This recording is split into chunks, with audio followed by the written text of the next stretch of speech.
क्यों मनाया जाता है श्राद्ध और क्या है इसका महत्व। जैसा कि हम सब जानते हैं, सनातन में बुजुर्गों की सेवा करना ही सबसे बड़ी पूजा माना गया है। इसके लिए धर्मशास्त्रों में पुत्रों का होना अनिवार्य बताया गया है। इसके बारे में गरुड़ पुराण में स्वयं भगवान विष्णु ने कहा है कि अगर किसी व्यक्ति के साथ पुत्र जन्म की कठिनाई आ रही हो तो उसे सतचंडी यज्ञ कराना चाहिए। साथ ही शिव जी की भी आराधना करनी चाहिए। पर अब समय बदल रहा है, चीज़ें बदल रही हैं। आजकल जो है श्राद्ध लड़कियां भी कर रही हैं। हो सकता है कि जो मैं कह रही हूँ लड़कियों के बारे में तो कई लोग इसका विरोध करें, पर आप गौर करिए तो देखिए तो समय बदल रहा है। पर जब जन्म देने के बाद माता पिता स्वर्ग चले जाते हैं तब उनकी याद में श्राद्ध करना हमारे लिए बहुत ही फायदेमंद होता है। श्राद्ध इसका अर्थ है हमने अपने पूर्वजों की शांति के लिए जो श्रद्धापूर्वक जो भी कुछ अर्पित करें वही श्राद्ध है। पितृशास्त्रों में सबसे अच्छा समय पितृपक्ष में ही बताया गया है। इस वीडियो में पितृपक्ष के महत्व को बड़े ही विस्तार से जानेंगे। मैं हूं नंदिता आर शर्मा। मैं अपने वीडियो में श्राद्ध के बारे में विस्तार से बताने की कोशिश कर रही हूं। महाभारत काल में भीष्म पितामह युधिष्ठिर को समझाते हुए कहते हैं, श्राद्ध कर्म में धन, यश, पुत्र पाने के रास्ते खुल जाते हैं। साथ ही देवता, असुर, गंधर्व, वैश्य, नाग, राक्षस और किन्नरों को भी हमेशा अपने अपने पितरों की पूजा करनी चाहिए। भाद्रपद अश्विनी कृष्ण पक्ष की अमावस्या तक श्राद्ध को सबसे उत्तम बताया गया है, जिसे पितृपक्ष भी कहते हैं। सबसे पहले श्राद्ध की शुरुआत किसने और कब की, इसके बारे में भीष्म पितामह कहते हैं कि पहले परमपिता ब्रह्मा जी से बहुत ही प्रतापी महर्षि अत्रि उत्पन्न हुए थे। उनके वंश में भगवान दत्तात्रेय का जन्म हुआ। उनके पुत्र नेमि और नेमि के पुत्र श्रीमान हुए। श्रीमान बहुत ही तपस्वी थे।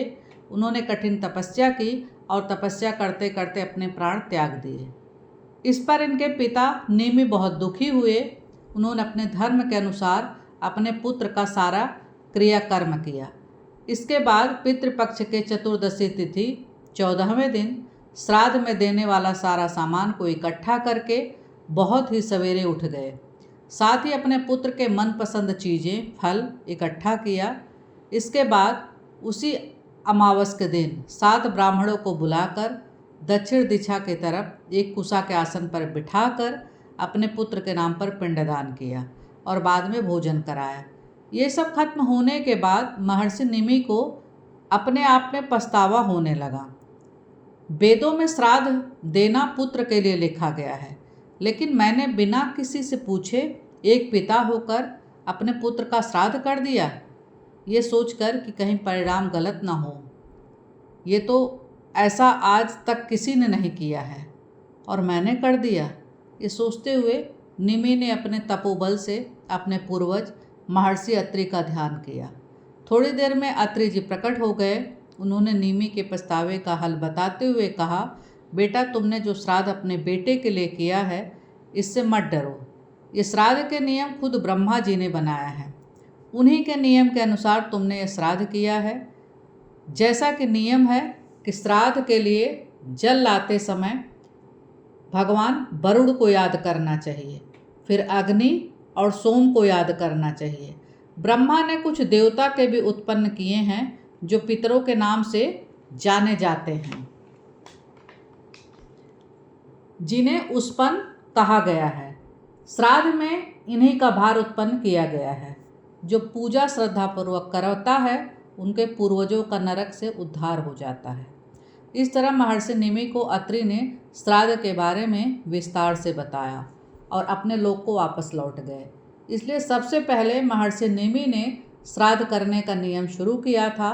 फिर धीरे धीरे सभी ऋषियों ने अपने पूर्वजों के लिए श्राद्ध करना शुरू किया।